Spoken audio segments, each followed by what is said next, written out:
What's up, everybody? So this is definitely something new to see on the channel. So we got ourselves a 1999 Honda Dio AF34. This is the horizontal engine. This is like the ugly duckling, you know.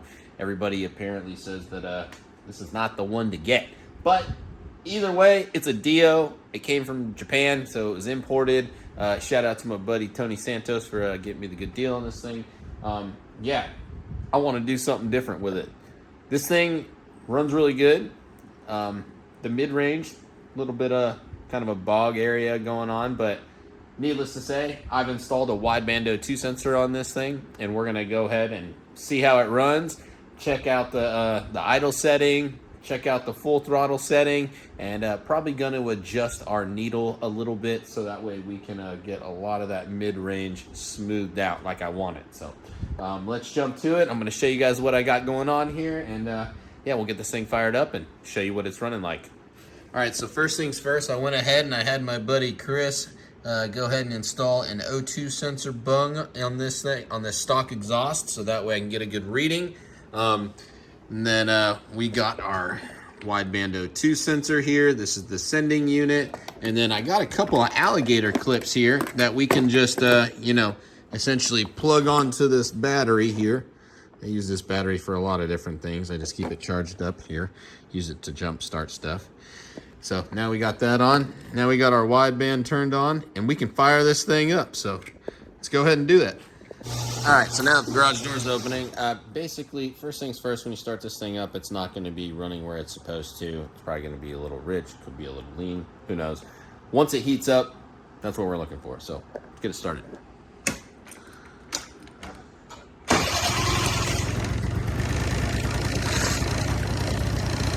So this thing kind of has like an auto choke on it, and basically what that's going to do is it's going to make it run rich while this thing warms up. So let's give this thing a minute. We'll let it warm up and I'll get back to you.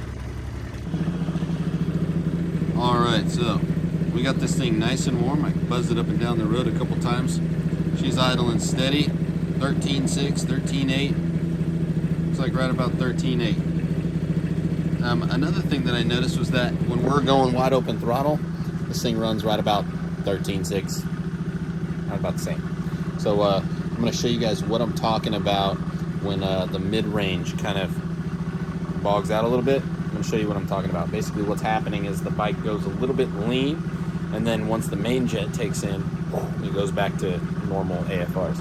So pull out here, I'm going to show you what I'm talking about. I gotta balance all this stuff right here so that way I don't lose the battery.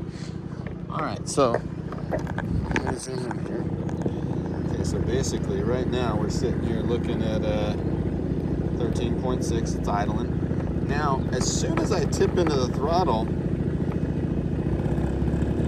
watch what it does.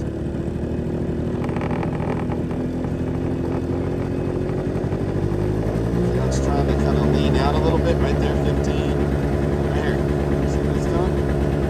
We're like in the 15 right here. Go a little farther, see what happens.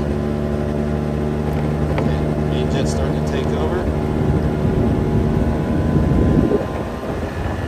You see how it leans out here? Look at that. Okay, now, as soon as we go full throttle, what's going to happen is the main jet's going to take over, and you're going to see it dip back down into the 13s. 13.8. Ease into it.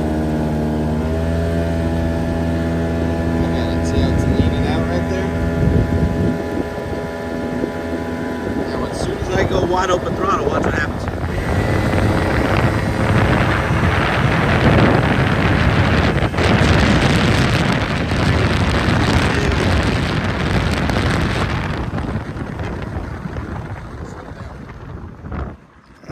All right, so that's like really reasonable, right? That's really good. 13.2 is what I actually target on my Grom. It might not be a bad thing to go a little bit richer, but you know, just given the age of this thing. But one thing I think that we could do is where it goes kind of lean in that mid-range, basically what we'll do is we'll adjust the needle. On carburetors, you have your low jet or your idle jet, and then you have your main jet, and your needle is what controls the transition between the two. So basically right now in our transition, we're going lean, right? So what we're gonna do is we're gonna adjust our needle to where it's up a little bit higher. What that's gonna do is it's gonna allow more fuel to go through that passage when we're transitioning from the main to the, or from the idle to the main jet. So you got to adjust that idle jet, put a little bit of a leaner one in there. We want this thing idling at 14.7. All right, y'all, so we've gone ahead and we've taken our slide out. We took the cable off, we took the little retainer out. Here is our needle. Now, this is a non-adjustable needle. Normally they got a little clip up here. So basically what this means is we cannot take fuel away. We can only add fuel. So I got me a few little washers here. I'm gonna put myself a little shim on this bad boy and put this thing back in the carburetor and see if we got ourselves any change. We'll see. All right, guys, so we got this thing back out here. We put 2 shims on it. I just wanted to go ahead and jump ahead, make sure it's what I wanted. And yeah, I actually think we went a little bit too far. So let me show you what's going on. So because we put that shim in there, now we're idling at the same thing here, but we don't have that dip, that lean dip now. So if you watch, as soon as I get in on it, see how it stays green? Yeah, anyways, you see how it stayed in the green. So what we're gonna do now is we're gonna go drive this thing up the road and I'm gonna show you what it's doing. All right, so now we're sitting here idling 13.6, 13.8. You'll notice as soon as I get into the throttle, this thing's not gonna go lean anymore.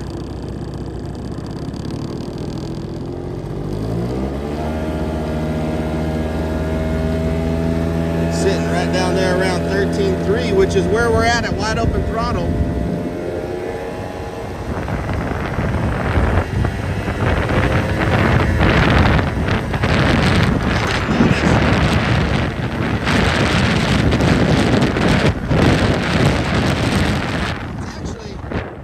Actually a smidge lean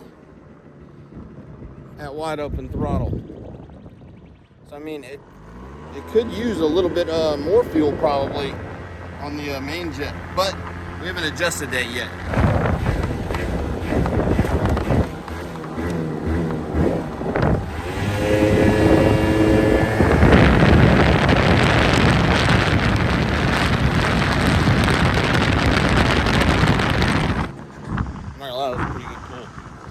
This thing's actually been for some reason when I'm at low RPMs and I just gun it, it goes to like 13.2. But when I'm at higher RPMs and I do it, it goes to like 14. Let's do it from the mid-range up. Not bad.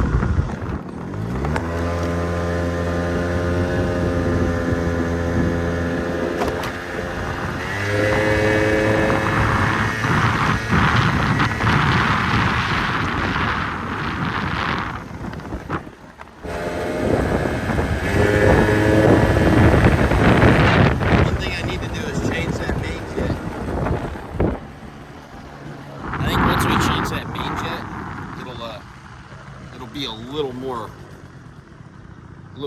rich up top, so that way it's not hitting that 14. Now mind you, when we're at a dead stop and we just gun it,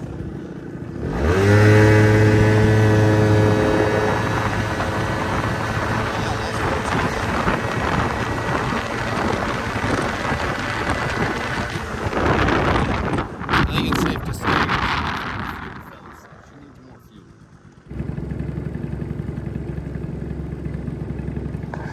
Yeah, we might go a little leaner on the idle jet, a little richer on the main jet, and then leave the needle where it's at, because that needle's like got a nice like dip in it. It doesn't make it go lean or anything. So once I get my jets in, we'll do another video on that. And yeah, see how it goes. All right, guys, appreciate y'all for watching. We're doing scooter things. See you guys later.